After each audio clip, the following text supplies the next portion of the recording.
Lights, camera, action, boys. There you go. Your lady. You and Elgin, Jose? I am. Okay, yeah. Yep. What's what's Edgar gonna do when you move? You're gonna make him sad. I'm gonna leave a big cutout of myself. That's perfect. That's awesome. You're But gonna my miss that casa is town. gonna be his casa. I think we're gonna be compadres. Oh, We're you're already gonna be compadres. Yep. okay. All right, Yeah. good, good, Yeah. good, good. Brothers from another mother. I love That's it. right. That's right. Hmm. That's good. That's good. All right, so we're getting everybody loaded in. We got the doors open. Let me just open the chat. So actually, I want to do a little escape and Hey, minimize. Rich, I updated my thing real quick for you. Oh, your LinkedIn's updated? Oh, you expect me to go back? That is not happening. I'm just saying, if you go look at it, it'll be done. All right, good, good, good, good. I just got to minimize some of the things on my screen. Distracting. All right, good, good, good, good. So we're getting everybody in. So it's a little early, 11:59. That was a quick update, Rob. Good job. Did you hear me? Yeah. Oh, thank you. Okay, good. Sorry, I'm reading another message on some other HUD consultant problem. This one guy just isn't getting it. He's not getting it. This is a realtor. Well, we're here to help the realtors today. That's for sure. So here to help the realtors. Good. So we'll get everything started shortly. We'll give everybody a minute or so to get in. Then we're going to introduce our lunch sponsor, as Tony has designated him on the screen. So we do appreciate that. Brad, you're here, not in Florida, right? I'll tell you what, I am here, and actually, you can't even complain about the weather right now. So no, I am here with all of you. There you go. There you go. Yeah. That's good. That's good. Good. And we got everybody else teed up, and I know we got our PowerPoint set and ready to go. So one of the things that we'll get everything kicked off and start getting some introductions out. Our first introduction has to go out to Brad Suter from State Farm. Brad was kind enough to sponsor today's Lunch and Learn, which means if Jimmy John's was sent to you in your location, it's on Brad, and we do greatly appreciate that. I wanted to let you guys know that Brad has been not quite a State Farm agent for 40 years, but 39 plus years as a State Farm agent. Dahlia said thank you very much. And Brad's been a great resource for us. He's been a good resource to get some good quotes. I know State Farm does a great job. And I'm going to turn it over to you, Brad, so you can tell the agents how you can help them with your services. Wonderful. Thank you, Rich. Thanks for the invite. Really good to be here. As Rich was saying, I have been here. I have been an agent for 39 years. I was bouncing on my parents' knee when I started. So, but having said that, I'm kind of the tip of the iceberg. Really, really good qualified staff. 2 locations, one in Schaumburg on Roselle Road, about a half mile south of Schaumburg Road, and the other one in North Hoffman on Algonquin Road, about a mile east of Barrington Road. But we service, the entire Chicagoland area. Also licensed in Wisconsin, in Indiana, and as well as Florida. So we really happy about my staff. They're all fully licensed and can help.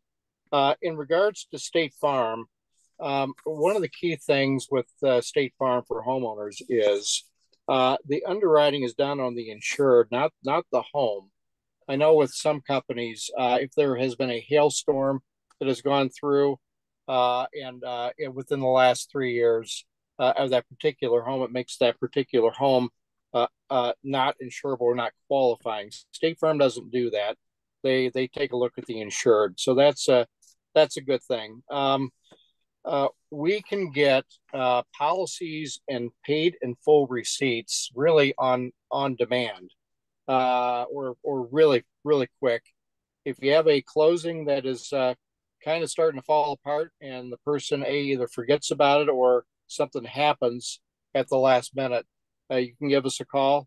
Assuming that they qualify, then we can get a policy and a paid in full receipt ready for the closing, so that works out. Roofs are a big deal. we've had a lot of hail in the last 10 or 15 years. Most companies now are going to a depreciated roof on the insurance. So if you put $40,000 into a roof, it's a 20 roof.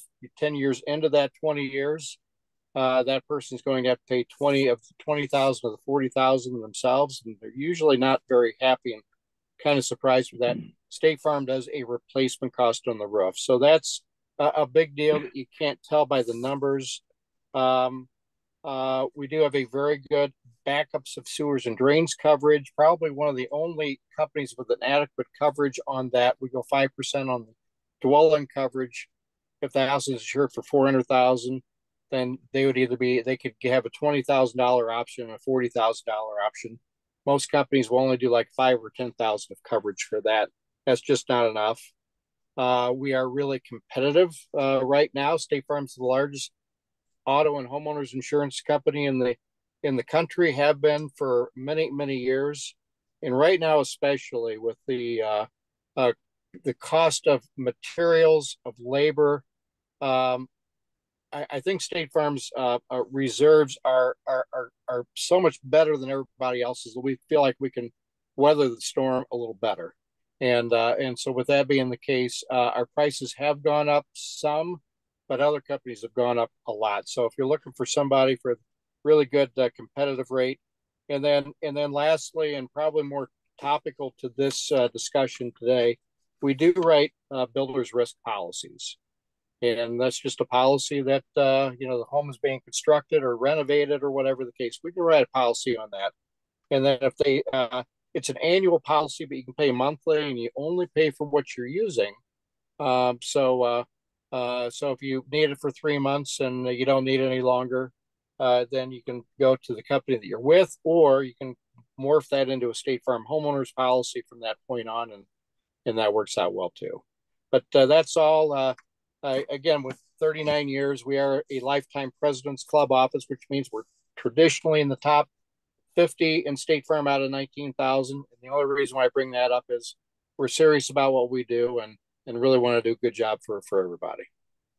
Top 50 out of 19,000. That's the man. We only bring the best to this call. So I love it, Brad. I love it. So, Brad, I know you've got to run, and we're going to see you towards the end of the call in case we have any questions about builder's risk and about insurance. So, again, we appreciate your sponsorship very much. Tony's got some a little welcome message that I will honor her and actually read this time, so she'll be clapping in the chat. Speaking of chat, that's how you guys communicate your questions. While we did get about a dozen questions preliminary before this event, you guys, as we're going through it, hit the chat up. I'll find a spot to interrupt Jose and say, hey, this person has a question or whatnot. So Brad's contact information is in the chat as well. If you have any issues with your Jimmy Johns, please email Tony and she'll take care of it. That's tony.pastalia@ccm.com. And if there's more than one of you, let's say you're watching this in an office or in a conference room with a bunch of other people, give me a shout out how many people might be watching. It's always good for us to know what kind of head counts that we have. And I know sometimes offices bring in our classes to their conference rooms. So let us know in the chat. In the meantime, I am super honored to have with us Jose Valdovinos. I want to let you know that Jose started out his mortgage career back in 1997 with LaSalle Bank, and shortly thereafter moved over to Wells Fargo and became the renovation sales manager. In fact, renovation sales manager, he was with Wells for about 12 years, been in the renovation space for over 20 years. We're super, super proud to have him as part of our family here across country. Also, if you have any questions about I want to make sure I get this right, the National Association of Hispanic Real Estate Professionals, acronym NAREP, reach out to Jose. He's a very, very active member of that group. Additionally, we have Rob Cruz with us.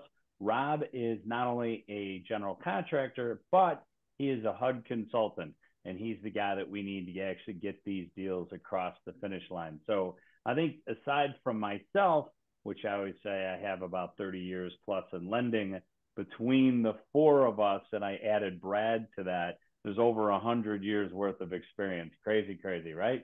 That being said, Jose, I'm going to turn this thing over to you and let you jump in with the PowerPoint, and let's get started to talk about renovation and how renovation can be used to solve some of today's market problems. Absolutely. Thank you so much, Rich. And I hope everyone can hear me. Is everyone excited to be here? And I hope you are. Usually we have camera on, lights are on, action is going, so I can't see you. So thank you for the reactions. If you guys are here and you're present, definitely at the bottom of the bar, there's a reactions button. Click on that. There's applause, there's thumbs up. You can cry if you want to. And there's a heart in celebration. So absolutely, I'm excited to be here, guys. And Rich, thank you for the warm welcome. And Rob, thank you for being here. And of course, Tony, for putting this whole thing together. And it was Rich from State Farm, right? Brad, I'm sorry. And Brad, thank you. I mean, yeah, I got my Jimmy John's, by the way. I hope you guys all got it. I can't wait to rip into that.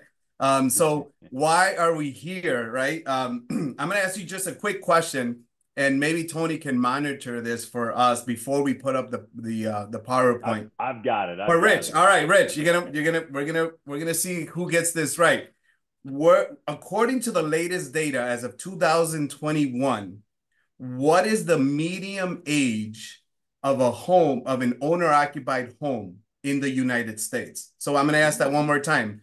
According to the latest data as of 2021, the American Community Survey, ACS, the median age of an owner-occupied home was what?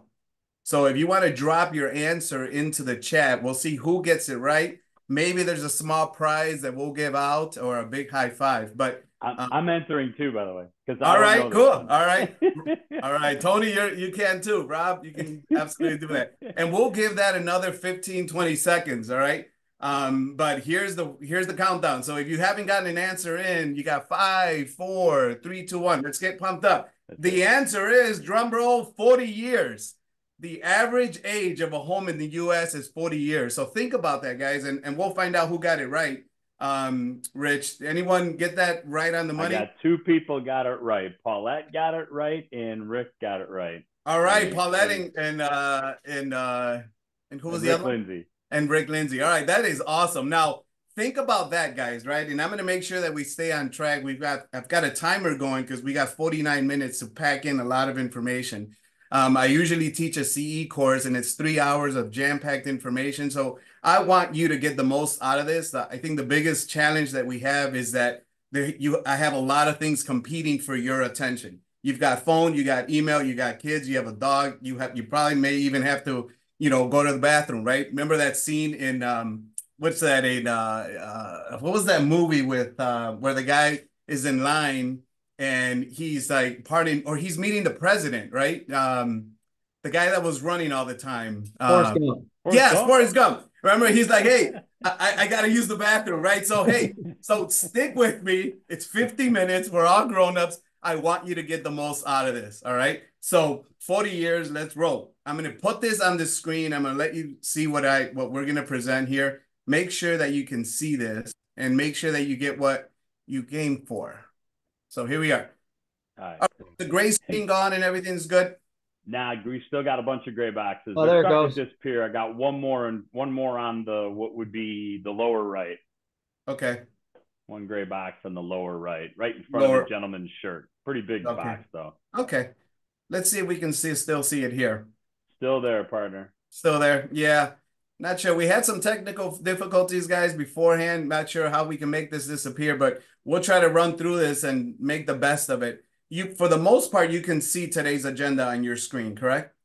That is correct. Almost everything's there. Okay, great. We're going to go into what the agenda is today. We're going to talk about why renovation. Why do we want to talk about renovation today in this market? I've been around it, like Rich mentioned, over 20 years. It's been more relevant at different times, but it's always been relevant. But like anything else, sometimes it's a little bit more relevant than other markets. Right now, it's very relevant because of the shortage, not so much there is a shortage of inventory, but there's a challenge to get homes accepted. Buyers are putting in 30, 40, 50 offers, and they're not getting accepted. So how do we overcome that? with renovation financing. I have some great tips for you on that, so hang on. The CCM Advantage. Why cross country for renovation financing? We're going to show you what our advantage is over the competition. There are lenders out there that will claim that they do renovation financing. I always like to say, show me how many you've done in the last 3 months, and I'll tell you whether you're actually doing them. Because if you've ever gone to a restaurant and there's 100 pages in that menu, that's probably a restaurant you don't want to eat in, right? Because there's 100 items on that recipe, on that menu, and item 87 may not have been cooked, but they have it on in a long time, but they have it on the menu just to appease the public.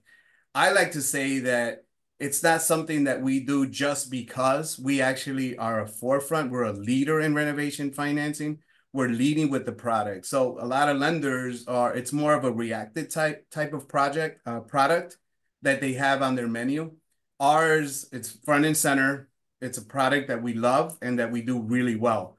Our suite of renovation products, there's more than one.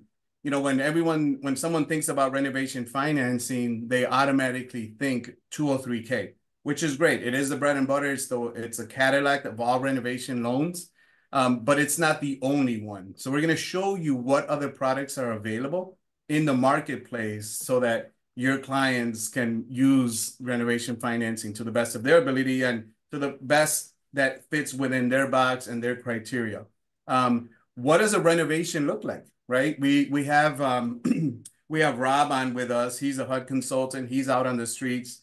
And there's a lot of pieces that go into making a successful closing on a renovation loan. And the HUD consultant piece is a big component of it. So we're going to walk you through what a renovation loan looks like.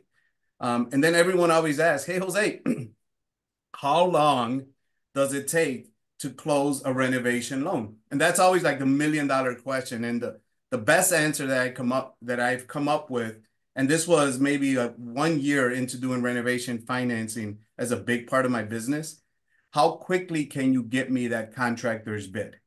Because that triggers everything else. The faster that I can get the contractor's bid, the faster that I can get to closing. So it really depends. I've done closings as quickly as 3 weeks, and some have taken longer just because there's a delay on the contractor piece. So I'm going to show you some strategies on how to best present an offer to a seller and how to best prepare your buyer to get the loan through quickly. And then what are the next steps, right? We definitely want you to walk away with some actionable steps so that you can take this out to the marketplace and already immediately, once you're done with your Jimmy John's, unless you're eating while you're listening, pick up the phone, right? You're going to be able to go out with your next buyer and put on a different set of lenses to look at the marketplace and not just look at those move-in properties. So if you guys are excited and you're ready, please hit me up on the chat. Let me know that you're still here, that you're present, and we'll keep rolling. So I'm going to ask this quick question. And Rob, I'll ask you, since I can see you on the screen, what are some of the problems that come with a home that's 40 years old? Well, first, thanks for having me on, guys. I appreciate the invite. A lot of times people are seeing homes that have dated plumbing, dated heating systems, hot water tanks, sometimes foundational issues, maybe a roof. Brad mentioned it before. You know, we live in a portion of the country where the roofs over our head are taking on hail, snow, high wind storms, tornadoes in some areas, right? So all the, you know, the hierarchy of needs things, the heat, the water, the electricity, a lot of those things become, I guess, out of date. Right now, there's a big push in electrical to have more things brought up to code as they're learning more about it. Because, you know, how many times have you seen on the news, fire in the neighborhood, electrical fire, right? And they don't really say what it is. And a lot of it is wiring, outdated stuff that we thought worked before, but maybe don't work with modern, you know, plugging in all, you know, how many devices do people have in their houses? You know, we've got a room, I'm staring at my room right now, there's cords everywhere. There's, you know, there's a lot of things going on in our lives that we've updated. We've got Wi-Fi now. We're pulling more power. So to be, you know, to summarize it, a lot of the trades, a lot of the roofs, a lot of the foundations we're seeing, you know, have issues. Thank you, Rob. Yeah, that's a great response. What were you going to say, Rich? Hey, Jose, one of the things I know that when we looked at, you talked about the median home age here in the United States was 40 years. Actually, in the Chicago area, sorry, my camera is spritzing on me for some reason. But anyway, in the Chicago area, the average age of a home here is over 50 years. Yep. So we've got even older inventory that we're managing here as well. Yeah, absolutely. And you know, we take the prize, right? We're number 8. Illinois is number 8 in the as far as the inventory and how old we are. So hey guys, we're in the top 15% of, you know, how old our homes are in Illinois. So great connection there, Rich. So you know, those are everything that Rob mentioned. Those are things that you're coming up against, right? As realtors that are showing the buyers these type of homes, there's a really good chance that you're showing a home that's dated, that needs some mechanicals. And so what do, right? As you see on your screen, why renovation? Well, the beauty of renovation financing is that you can close on any home, almost on any home in almost any condition. Now, there are exceptions, but very few. If the property has to be torn all the way down and a brand new foundation needs to be poured, that's a different type of loan, new construction. But pretty much everything else is game, right? So if you have something that is completely falling apart, you know, we can get a contractor in there, put a bid together, have Rob's piece, which I'll tell you exactly how he ties into all of this, connect the dots for us and make sure that the budget is adequate. So I want you to really just think about that. The next time you're out there working with a buyer, or maybe you've already exhausted all the homes that this buyer has looked at because they've been working with you for the last 30 or 60 days, or maybe you've put in so many offers on those fixer-uppers, on those homes that are already move-in ready, that maybe it's time to change strategy and look at a fixer-upper, knowing that, hey, we can actually close on this house regardless of that, you know, faulty wiring or leaky plumbing that we got going on. So picky buyers, right? How many picky buyers do we have? Yeah, Jose, I got 2 things around that. Usually, yep. You know, what if you've got financed buyers and you're ignoring, you know, the listings that say cash only, you know, and so those are the listings that you could start showing your clients, because they're typically cash only because the seller, the listing agent, knows there's something considerably wrong with the property. Yep. So you haven't been able to show any of those properties to your clients because they're financed. This is a program you could now start to show some of those things. I also want to interject. Michael had a question. Great question. The renovation loan applies to owner occupants only, or Jose, is it available for investors as well? I will answer that, and it is available for investors. There's a big caveat on there: single family only, and the minimum down payment is 25%, and we do have a minimum loan amount as well for it to work, usually in excess of $150,000. So to answer your question, yes, it is available for investors, and it's single family only.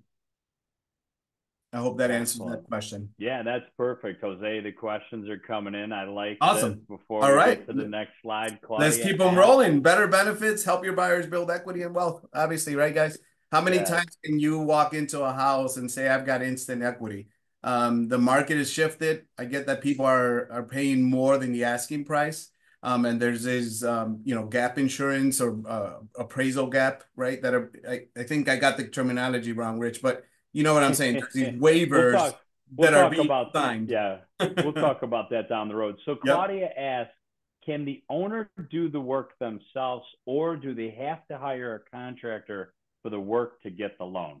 Yeah, we don't allow any self-help. We've pretty much drawn a line on that, because when we have allowed it in the past, the work never gets done, and then we have an uninsurable loan. So the ones that have gotten through is very light painting, or we may, on a very limited exception, allow a customer who has that kind of experience, and they can prove it with, it's the time, talent, and asset test. You know, do they have the time to do it? You know, are they a full-time general contractor, electrician, plumber? Is that what they do? Do they have the assets to cover the material costs? I mean, the material costs. We're going to give them some of that, but we want to make sure that they can get off the ground with it, because we're not usually going to give that up front. So, and then you have the talent. You know, how much renovation have you done in the past? So we like to shy away from it. We really don't like to do it. We prefer that they work with a professional that can get in, get the job done, and we can move on, you know, with the customer's ownership. All right. We're going to show you the CCM Advantage. We keep the questions coming in, guys. You guys can still hear me. You guys are still there. Please continue to drop me applauses and chats and smiley faces and hearts. Let me know that you're still there. And there's a post on the other side of the screen. The CCM Advantage. Why cross-country mortgage for your renovation loan? I've had the privilege of working with a lot of great lenders, and every time that, you know, I thank you for all the applauses and the thumbs up. I have the distinct advantage, you know, to have experienced, you know, different renovation platforms. And I honestly, I'm not saying this lightly. I truly am with the Yankees, right? You know, the Yankees, or the whatever you want to call it, right? We've got our stuff together, right? For lack of a better word, we've got a full suite of experts in-house. You know, what you see on screen: Common Sense Overlays, certified renovation specialist, dedicated processing and underwriting, post-closing draw team. When we say Common Sense Overlays, we're not making this loan any more complicated than your traditional FHA or conventional loan. We're not saying just because this is an FHA 203K, which is a version of it's a version of a renovation loan, that we're going to require more money down. That's not the case. It's still 3.5% down. We still require a 600 credit score. So we don't have any overlays just because it's a renovation loan. So if you have a buyer today that you're showing homes to, and you have an FHA pre-approval in your hand that hopefully Rich has given you, then you have a 203K pre-approval in your hand as well. The way we break that down, I'll go into, but so you understand that it's not that much different. So if Rich, and this happens, right, between you and I, Rich, right? So you'll issue a pre-approval, you'll give it, you'll give that pre-approval over to your realtor. Your realtor goes out and shops for a house for them. They're under contract, and they come back and they say, hey, the inspection came back and it needs some repairs. What do we do now? Well, we can very easily flip that into a 203K, get a bid on those repairs that are needed, and close on it as is, and do the repairs after closing. So something to keep in mind. Certified renovation specialist. I don't know about you, but, you know, if I want heart surgery, I'm going to go to a heart surgeon, you know, because they're the specialists. They're the ones that are doing this. Within Cross Country Mortgage, we have renovation specialists. We have guys like me that have been around it for over 15, 20 years. And combined, the number of experience, the years of experience that are in this company is impressive, because we don't like to give these loans to just anyone. It takes a village really to get these through to the end in a way that the customer at the end of the day, or at the closing table, is high-fiving his contractor, high-fiving his loan officer, high-fiving his realtor, his attorney. We don't want them to go to the closing table and say that this was a bad experience, because that's not good for you as a realtor.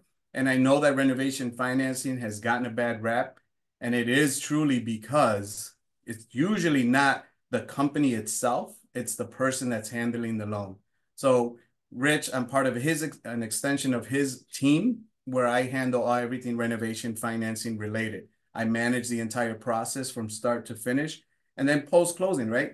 And I'm sorry, processing and underwriting, it's not in the same company as your non-renovation loans.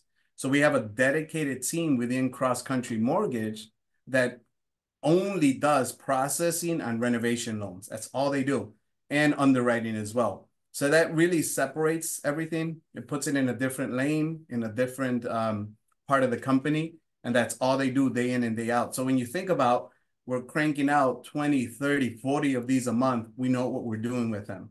And then the best part is at post-closing. We don't outsource any of these components to any other lender, which a lot of companies do. Once a loan closes, then they send it off to another lender and then figure out who you're going to work with. We dedicate a special a post-draw team that holds the customer's hand after closing to manage the draws as the work is being completed. So that's a really huge advantage for you guys to keep in mind as far as what the CCM advantage is. Yeah, Rich, any other questions Jose, coming through? Yeah, Jose, I want to talk about just two things you said, and then we do have a couple of questions that came through. But one of the reasons that people have had a negative experience in the past is you get loan officers who aren't dedicated renovation specialists, and they're literally learning how to do this on your transaction, which is pretty hideous, unfortunately, for you and your client. One thing we don't do here is experimenting on your client. We only have the best people doing that. The other challenge that you've had that creates a negative experience is the outsourcing piece. And Jose touched on it, but a lot of our competitors will outsource the back end of it. And now you have a third party where you can't control the customer service. That's really, really important to us here across country. Keeping it in-house is really, really critical. So Celeste has two questions that I want to go. One of them's probably for Rob, but I'll send that to both of you guys. It says, are the contractors lowballing the estimate? And I believe, Rob, you have some minimum standards or some things you look at, so I'll let you explain that. Yep. Sure. I'll kind of jump a little bit into how it works too, so people can get an understanding of if why this is better for them, perhaps, if in the traditional ready, like move-in ready property. So for one, whatever your purchase price is and your after repair value, your ARV, I'm just going to use some simple analogies. If you have an ARV of $1 and your purchase price is 40 cents, you have 60 cents to renovate, make a contingency, put in for your permits and applications, any architectural if necessary, and your draw fees.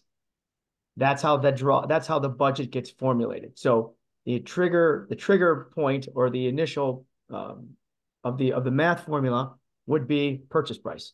Number two, once we establish what that is, we have three things we have to go through. One, what do the FHA lenders and what do the other back-end office requirements, like FHA appraisers, no water intrusion, chipped paint, trip hazards, all of that kind of stuff goes into play. Number two, what's in the village's report, what's up violations, what's going on with, something happened in the past, we've got to address that. Then what the client's looking for, maybe he's looking to update, things of that nature. To get all that worked up, there's called a feasibility. That is a fee that HUD has given to the HUD consultant, which is required if you go past the streamlined amount. There's a difference there. And I'll let Jose comment on that later. If you go into a full 203K or full home style renovation loan, a HUD consultant is required to produce a feasibility and a work write-up. Those are the only out-of-pocket expenses for the applicant. Feasibilities are $100, and the work write-ups are based on whatever your scope of work entails, and it's tiered on amounts, dollar amounts.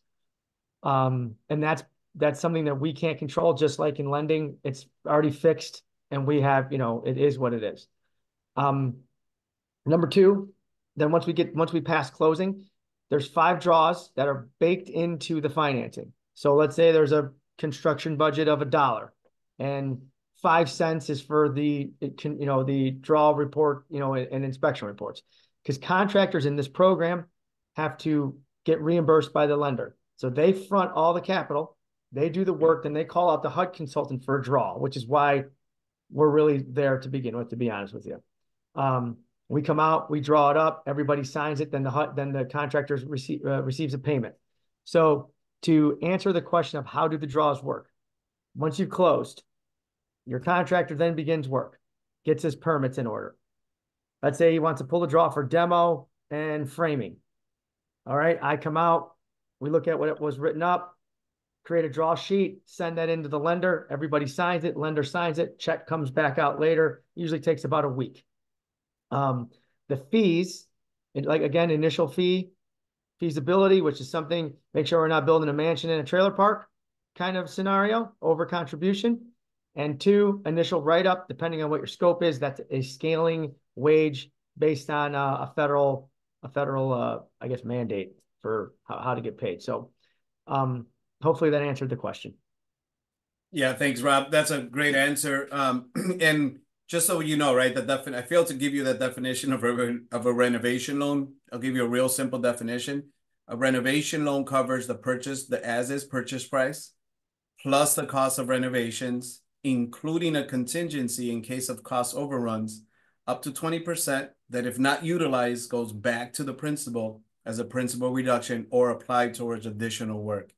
That's a combined total acquisition number now. And that's what we base our loan off of.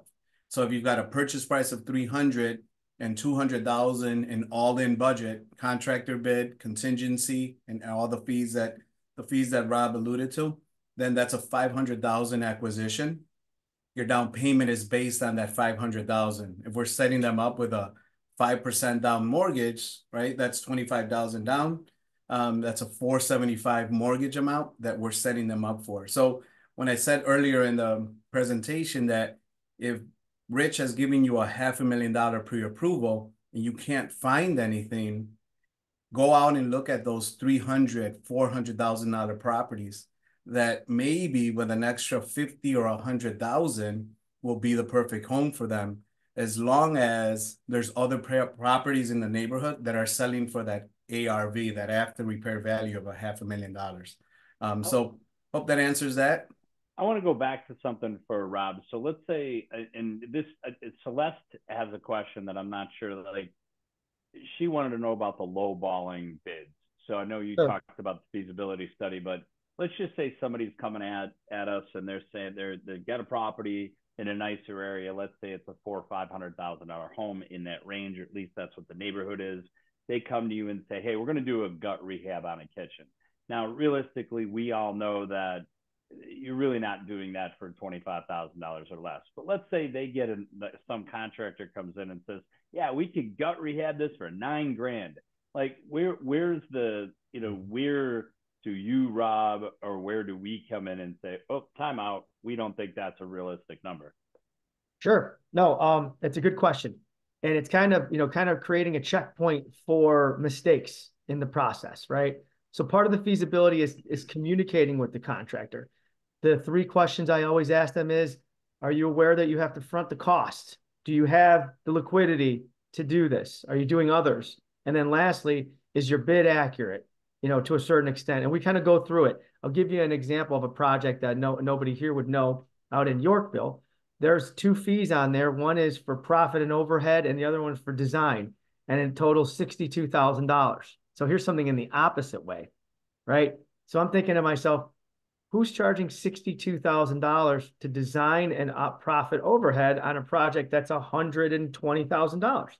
That's another third of the cost, right? So I have a scheduled appointment to talk to this contractor to understand what he's talking about here. Where are we going with this? And then from a lowballing perspective on the bid of the particular question, sometimes contractors, for example, let's say you're doing a big kitchen renovation, but we're also changing the layout, Rich. What happens if we open the wall and all of a sudden we see that the joists go the opposite way? Right? Yeah. And that's what our contingency's for. And so even on our bids, we want to also make sure that our contingency's in place in the event of a surprise. Number 2, in the event the contractor gets hit by a bus and we never hear from him again. Or 3, there's a falling out with the contractor and now we're looking to replace them and we need to make sure there's enough money, which is also why if a contractor wants to lowball, it wouldn't really be worth it because he's got to front the costs. And so if he figures out he can't do the project, but he started already and we haven't paid him yet, well then who's kind of in the tough spot there? Right. That's guys, I don't know. That's so that's a good segue into Raven's question. Raven's question is, how do the draws work? I know that they're fronting some of the money, Well, let's go back to that $180,000. We're not asking a contractor to front $180,000. And to Raven's question, A, how do the draws work? And B, when do the fees to the buyer begin? Sure. And I could jump into that, Rob, if that's Right, okay. yeah. So in today's example, for instance, I've got a closing tomorrow on a property where it's a $200,000 budget. We're gonna allow at closing 15% of the draw of the construction budget to be dispersed at closing for material to the contractor. The rest of the money, like Rob explained, is going to be paid out in phases as work is being completed. So every time that there's a phase completed that it was predetermined between Rob, the HUD consultant, contractor, and homeowner, we will go out and inspect. That's Rob. He'll take pictures, he'll do a report, and then we'll disperse in a two-party check to the homeowner within the week, all the way through the last draw. There's always a 10% holdback on every draw, but it's 5 draws maximum. We do more if needed, but every additional draw costs money. So we try to keep it within those 5 draws. So I hope that answers that. We're down to 21 minutes. Thank you.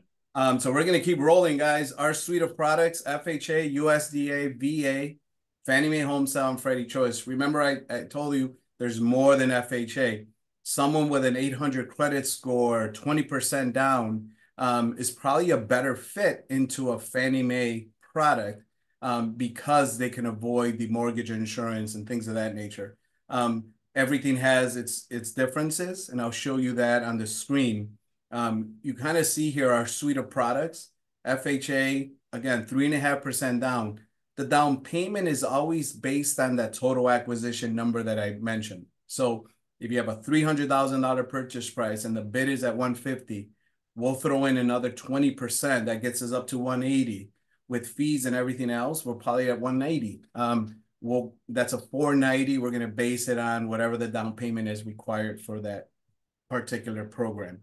FHA is owner occupied only. We can go all the way up to 4 units, which is awesome. I'm doing a pre-approval right now for a client that's looking at a 3-unit. The only thing that we have to be conscious of with an FHA loan is whenever we get into 3 or 4 is that the property is self-sufficient. And I'm sure you know about that, right? Where the rent has to add up to the mortgage payment at or above. So we got to just be conscious of that. The beauty of that, and the reason I mentioned that is, and it's as is condition, a multi-unit property, maybe the rent is $1,500. But because the consultant and because the contractor is going in and improving each unit and putting in $50,000, $75,000 per unit, maybe now every unit can demand $2,000 in rental income. And we'll get that. We don't only ask the appraiser for an after repair value. What is his opinion? And I'll walk you through that process real quick. But we ask, yeah. Do you have the chat box open? Because we think that's what's actually blocking out your slide. Well, let me look at that. Is that any better, Rich?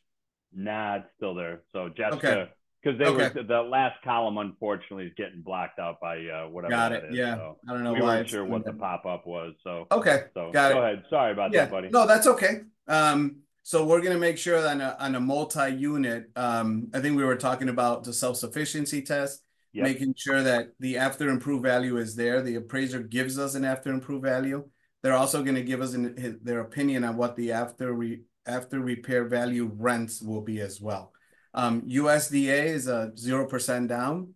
VA is a 0% down. It's fantastic. We go up to $50,000 for our veterans that are eligible. We closed on one earlier this year. It was a fantastic feeling. Home style, again, 3% down. So just because a customer doesn't have 5% doesn't automatically mean we have to put them in an FHA loan. We can put them into a conventional home style with as little as 3% down, and then Freddie Choice as well. And all of these. I have a question for you when you're done. Yes. Well, 2. Yep. Number 1, Fannie Mae made that change last year where they were going to allow an owner occupant now to put as little as 5% down on a 2 to 4 unit. How does that look? Does that allow them to do the home style with 5% down on a 2 to 4 owner occupied? We're looking at that, Rich, actually. So I knew you were going to Okay. ask me that today. Yep. And I was hoping to have an answer for you, but we will get back to you on that. Okay. Waiting on answers from Fannie Mae, I would imagine. Yes, exactly. Okay. Okay. All right. Very cool. I'm going to walk you through the process and we're going to plug in where everything falls in. So you've done a pre-approval. You've got a pre-approval from Rich. You're out there shopping.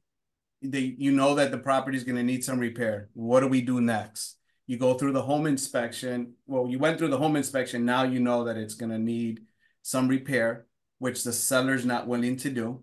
And the buyer is definitely not going to fix before he owns the property. So that's where we call in someone like Rob to come in and do what's called a feasibility study. Rob, you want to explain what a feasibility study does? Yeah, so a feasibility study is designed to, for one, make sure we're not over contributing to the property. You know, going kind of, we're not appraisers, but we kind of look at quick comparables and you know, just try to make sure we're not building a mansion inside of a trailer park, like I mentioned before. Two, are the ideas that you're kind of your renovation ideas, are they going to be something that costs too much? Are you looking at the wrong things? You know, are you you know, maybe want to build out something, but you know, the ordinances or variances to say that you can't do such a thing. Just trying to kind of acting more as a project manager in that role, saying, hey, let's figure out what the highest and best use of this project is, where we don't over contribute and maximize what your after repair value is going to look like. Perfect. Yep. Thank you. So really he's there to make sure that, hey, what is it going to cost to get the house up to code? And three things that Rob looks for. It's mandatory. What are the mandatory repairs that need to be done to pass inspection? Are recommended, right? What, you know, the HVAC system is on its last legs. We can probably get this through, but I recommend that you get this done. And then desired. What are your desired improvements that you want to make? If the customer's budget is $100,000 because they got approved for $500,000 and 400,000 is the price, in reality, maybe they really only have 80,000. So we want to make sure that we hit all the mandatory items first and then look at the other recommended and desired repairs in that. So so again, we'll walk you through this quickly. Pre-approval, offers accepted, inspection, and now we go to someone like Rob, right, to do a feasibility study. Might cost you a couple $100, but at least you know what it's going to cost. Then we bring through a contractor to put an actual bid together to write the numbers up and make sure that we're within the budget. But more importantly, we want to make sure that we're not over improving the property for the area, right? That's where your expertise as realtors comes in, because I'm going to ask you the questions. I'm going to say, hey, I know I got them approved for $500,000 and you're coming in with a $200,000 purchase price. Doesn't really mean they have 300,000. Whatever that it means on paper, it does. But if there's nothing selling for more than 300,000 in the neighborhood, maybe we could only go as high as 300,000. And I'll walk you through some of that real quick. I'll walk through the phase here, and I do want to get to all your questions. Phase two, we went through application started. We do a standard application. We do the inspections. Bids are collected. Now we're in the final bid phase where we've got a bid. We got Rob's report.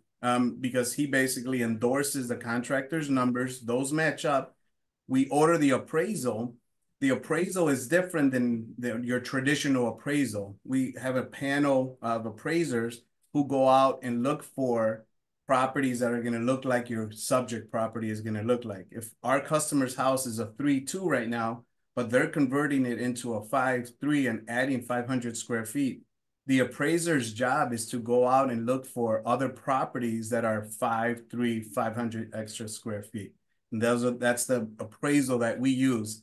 It's a one-time close, which is the best part of this loan. We don't come back in 6 months and do another appraisal like new construction does. This is a one-time close. Once we get that appraisal back, and if the numbers match, we're good to go to the closing, close on that property as is. And I'm going to step back just a minute because the customer has the advantage of picking their own contractor. But you know how that goes. If they start looking on their own, it's usually going to delay the process. Rob will facilitate that process, or a HUD consultant will, to make sure that we're getting the right type of contractor that is familiar with how these loans work, We are going to vet them out. We're going to make sure that they're properly licensed, insured, and have references before we actually allow them to do the work on the customer's house. We close on that property as is. We have one final call with the customer, the contractor, make sure everyone's on the same page as far as initial draws are concerned. And then the work can begin immediately after closing, as long as permits have been filed. Mortgage does start within 30 to 45 days, like a traditional mortgage. But I'm going to throw these three quick bullet points out, and I'm going to save the last 10 minutes for all the awesome questions that came in. You can finance up to 6 months of mortgage payments into the loan. So if you're in a situation where a homeowner or a buyer can't move in right away to the new property because there's going to be extensive work that's going to be done, and maybe there's a baby in the family, let them stay where they're at, continue to pay their housing as is, and you can roll in up to 6 months of mortgage payments, as long as Rob labels somewhere in his report that it's going to take 6 months to complete that project. You can also, on an FHA, this is an awesome feature that we have. With FHA, you can go up to 110% of that after improved value. So simple math, if you have a $100,000 purchase price and you're only doing a roof, that's $10,000. Maybe that doesn't give you a dollar for dollar improvement. That's okay, because we can go up to 110% of 100 and close on that property as is, because that's within the 110%. And then you also have the refinance and renovate option as well. We were talking about this before we went live, where we had a customer, Rob and I he referred me a customer who ran out of money right around COVID. He bought a property cash, I believe, and then he was financing the improvements, ran out of money. The house was left incomplete. Then he went out to try to seek funds for the renovation, but there's not a lot of lenders, right, Rich, that will fund a property in the middle of construction. We were able to do that, yeah, with a refinance and renovate loan. So that's all of this, right? We're going to go right into the questions because I want to honor the time that we have left. Did you want to read these off quickly here, Rich, or did you want me to jump in? Okay. Yeah, no problem. So I got you. So Jessica said, are the qualifications the same for a 203K as a regular FHA loan? Great question. Yes. It's not any different. It's still 3.5% down. The credit score is the same. You can go as low as 600.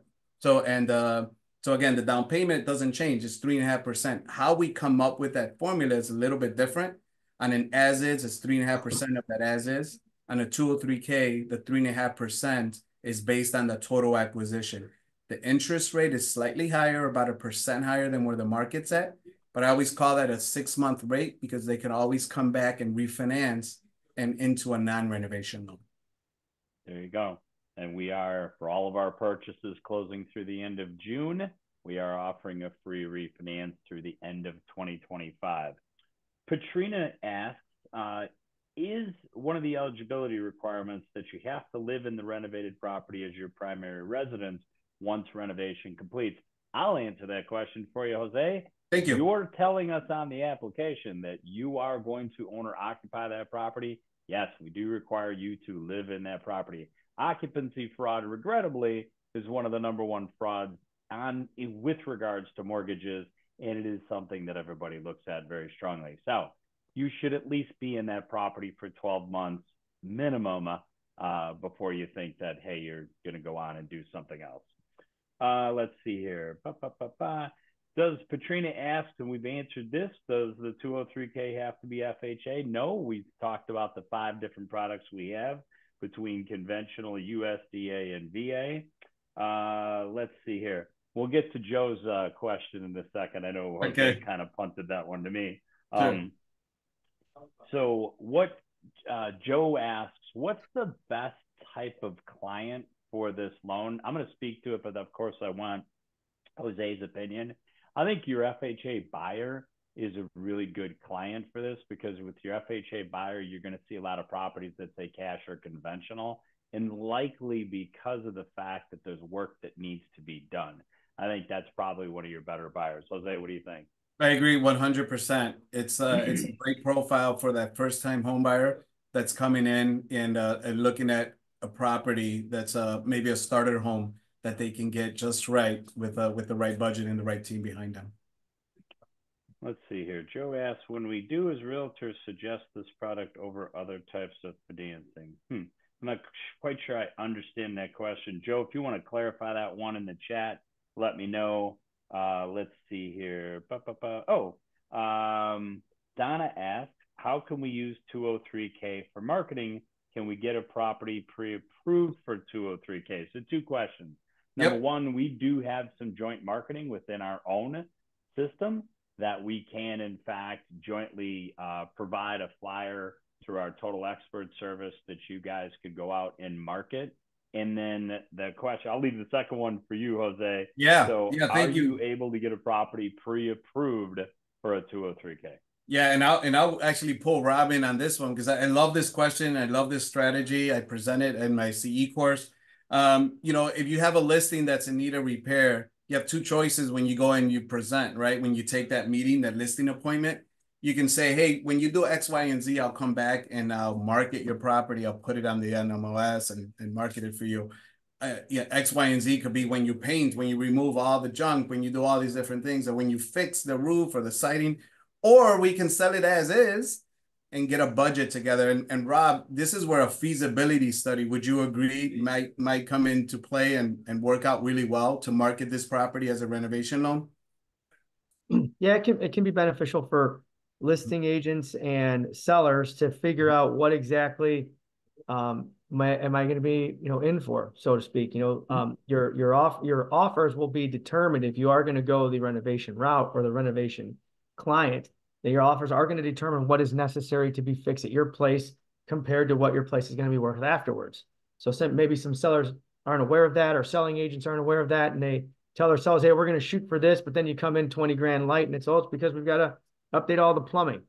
And I'm sure they say that's not my problem, right? That's their problem. I call it a renovation listing in a box. It's a 3 or 4 part, right? Where you get a feasibility guy like Rob out, a HUD consultant out, get a feasibility report. You take it 1 notch up.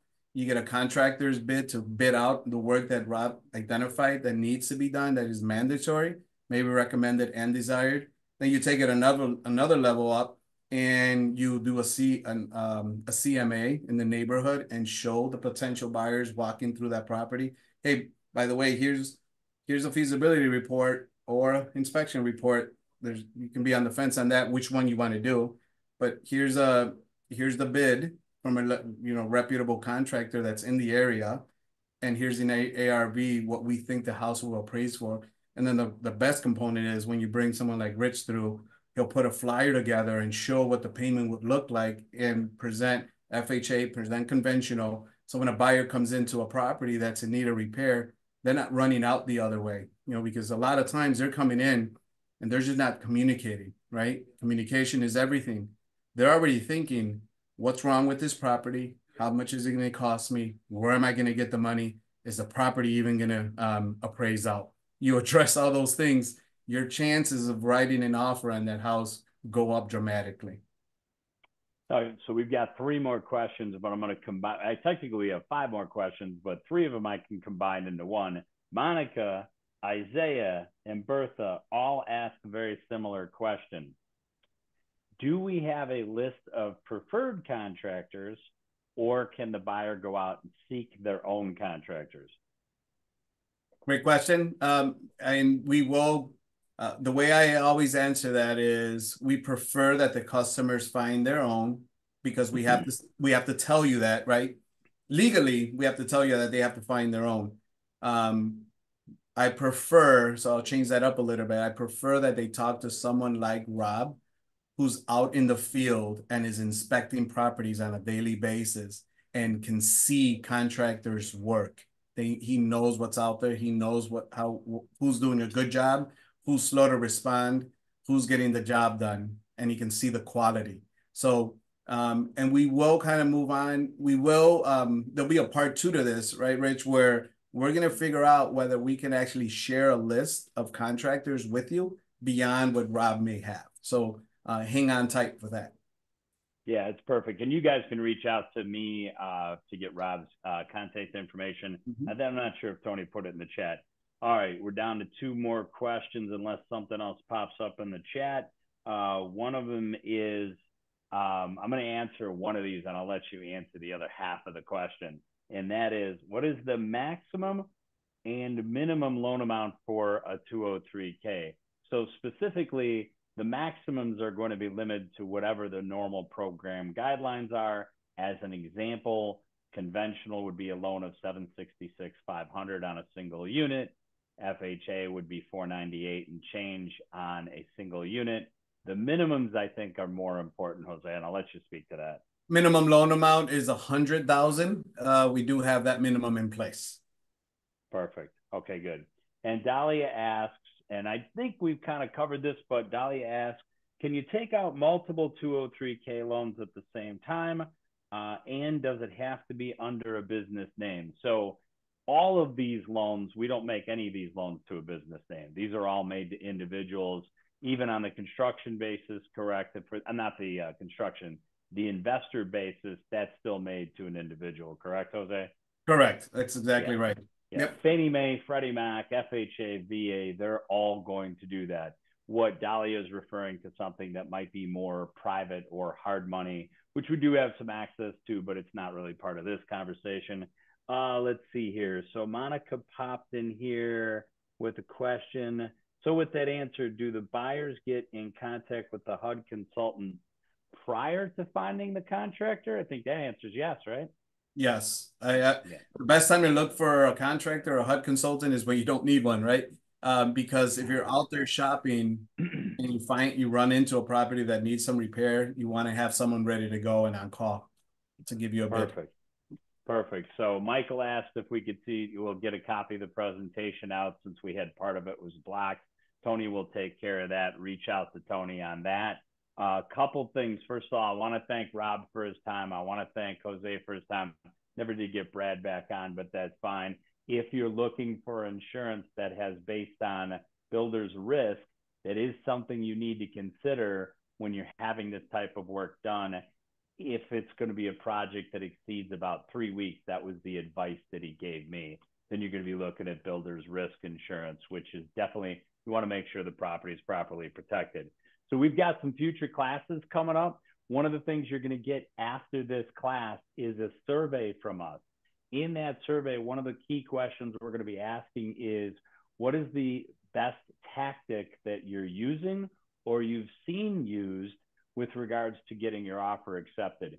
We did a class on this about 2 years ago, got about 30, 40 tactics from all of our agents, and it was amazing. So we're going to do that again. That's going to be part of the survey.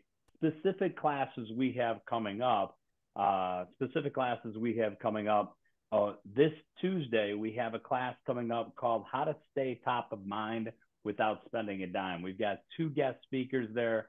One is Matt Dressel. He is with Thrive. He's going to show you how to open up how to create a Google business page, how to get your reviews going. And what you may not have known is Google will endorse, that is right, endorse you as a real estate agent for free. It's called a green check mark. If you want to look it up after you get off this class, go Google realtor in whatever your town is.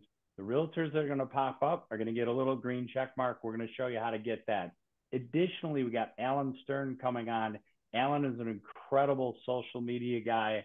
He will show you how to point lots and lots of eyeballs to your social media, create a buzz, create some leads. Tony's got the signups there. For my agents that are on the south side or the south suburbs, we do have an after hours event coming up April 24th between 4 and 7 at Sound Growler Brewery. So we have that going on. And this is the first time I've mentioned this class, but in May 7th, if you're working with any real estate investors, if you personally are a real estate investor, we have 2 guest speakers that are coming on May 7th that are going to be talking about 1031 exchanges and cost segregation, all very advanced tax strategies that if you're an investor, you need to know this stuff. If you're working with investors, you're going to win them over by coming to this class and learning this stuff. So we've got all of that in the chat. Thank you guys very much for attending. Thank you guys. And as always, I always say none of this happens without Tony. So Tony, thank you very much. We appreciate you a ton. Gentlemen, have a great day. My agents, have a great one. Guys. Thank you guys for coming out. Thank you, everyone. Take care. Take care, guys.